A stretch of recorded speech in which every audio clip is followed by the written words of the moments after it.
So we're going to check the element on this toaster. It's a Noi chrome or something like that element, really thin wire. The resistance of electricity makes it glow red, obviously, cook the bread.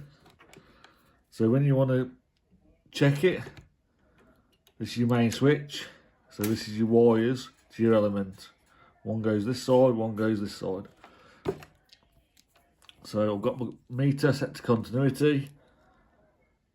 That would be a short circuit, and that would be an open circuit. We don't want to see either of them. We want to be seeing about 50 ohms or something.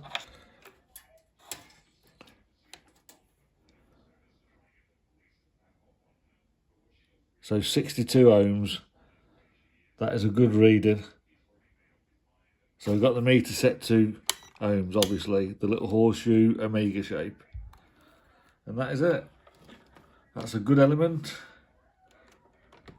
Next I'll be checking the solenoid to make sure that is a high failure rate on the solenoid.